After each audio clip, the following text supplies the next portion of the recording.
Hey guys, Jack here. I want to talk about the new Ultraman series that recently premiered a couple weeks back. Ultraman Z, or Z if you want to call it that. Now, this has only had 3 episodes, and we've only seen 2 of his forms. I kind of want to go ahead and get into the plot of this show. So I can kind of make update videos to this. So, let's talk. Ultraman Z, like all New Generation Hero series, and some non, take place on different Earths where Ultraman have never been heard of before. Now, Ultraman Z is the student of Ultraman Zero. Now, they were chasing a monster that stole new items from the Land of Light. The monster sent Zero, I don't know where, but he gave Zed the last remaining devices. Yeah, that's it. He gave them to go to Earth. And on Earth, we meet our human protagonist, Hiroki. I think I'm pronouncing that right. He's part of the Anti-Monster Defense Squad, which is known as Storage. I think that's an acronym for something else, but for the life of me, I do not know. Anyway, he dies, and the nice thing about this series, there are a lot of there are a lot of references to the old Ultraman. Like, when Haruki and Zed first merge, it's very reminiscent of the first Ultraman, which was Ultraman. Anywho, so the main villain hasn't really made his appearance yet out the first episode, so I can't really go over that. But I can tell you that a returning Ultra has come back. No, it's not Ultraman Taiga from the last series, and no, Ultraman Zero is not here. Like I said, he got transported somewhere. I'm pretty sure he'll probably make like an appearance at the end of the series. Who knows? I'm talking about Riku Asukawa, otherwise known as Ultraman Jeed. Now, he hasn't premiered in the show yet, but he has been in the previews, and what I find weird is that even though Zero didn't come in for Jeed until like episode 3, he was still prominent in the first version of the intro, which is weird. So, anywho, now, to transform, Haruki uses the Ultra Fusion Riser, which can be used as a transformation device and double as a weapon. Sort of think like maybe the Taiga Tri-Blade, for a current example. Anywho, Haruki needs to transform. Haruki needs his Ultra Access card, which I find silly, but it's Ultraman. Man, I mean, last season, the previous series had scanning keys, and bracelets, and rings. So, you can't expect this at this point.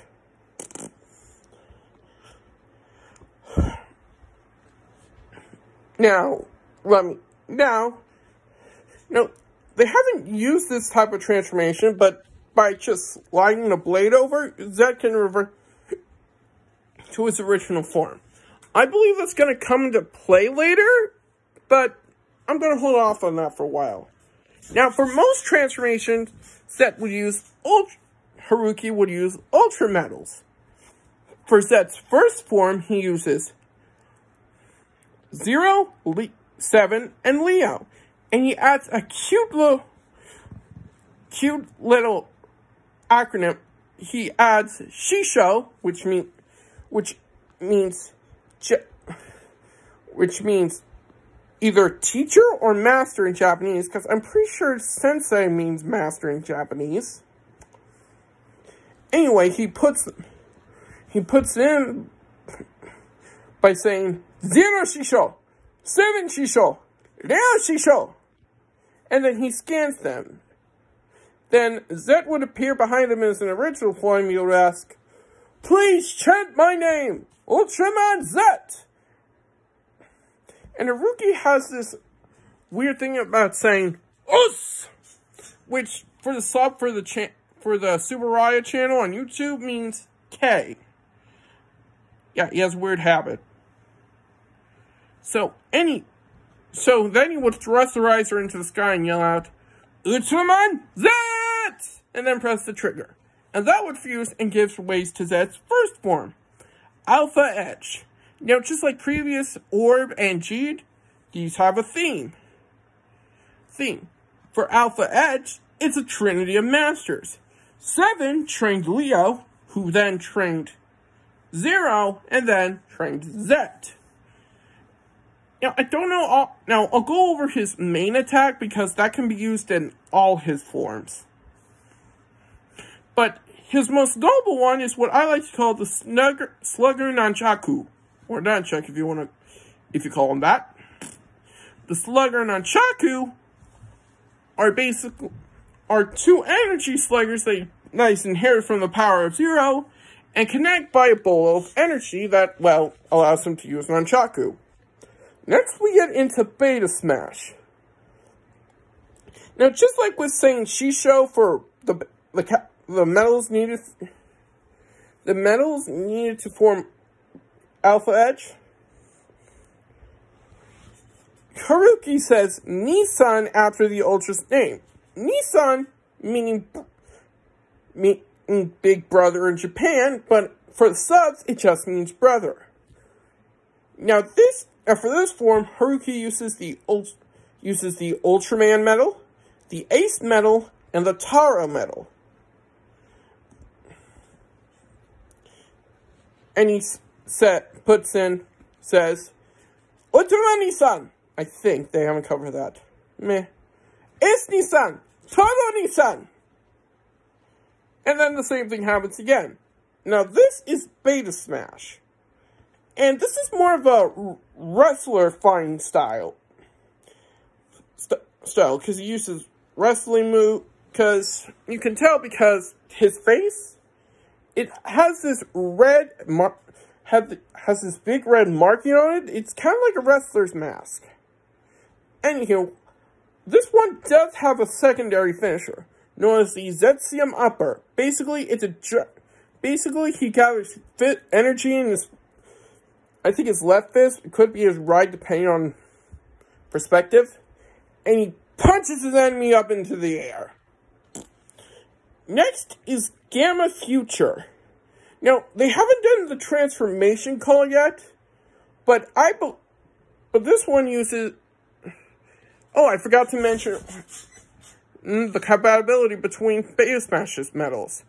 Now, that was part of the Ultra Brothers. Ultraman was the first of the Ultra Brothers to appear, then later Ace, and then Taro. Though Ace is considered Taro's adopted brother, it's confusing. Anywho, we go into Gamma Future. This one uses Ultraman Tiga, Dyna, and Gaia. Now, I believe Haruki will say Senpai. Senpai can mean a lot of stuff, but usually means one who is older. So I believe he will say Tiga Senpai, Dyna Senpai, Gaia Senpai. And then the same thing will happen. Now, Gamma Future is more of a mystic attack. He does tricks, kind of like a wizard. Now, I don't remember Gamma Future's attack, but I will tell you the attack for all of them. It's known as the Zetsuum Ray, or Zetsuum Closen. And just like the original Ultraman, it's a plus style thing. Basically, he takes one hand, he takes his left hand, or right hand, depending on perspective, and crosses over his right hand, or again, left hand, and then fires. And now we'll get into Riku. Well, Riku hasn't been in it a lot. Hasn't appeared yet. He does get a new form. He too has his own Ultra Z Riser and Ultra Access Fusion Riser and Ultra Access card. And by using the Orb Medals, by using the Ultra Medals for Ginga, X, and Orb, he can turn into Ultraman Z Galaxy Rising. Now, none of his attacks have been named yet, or at least as far as I know. Maybe Wrecking Galaxy, I think?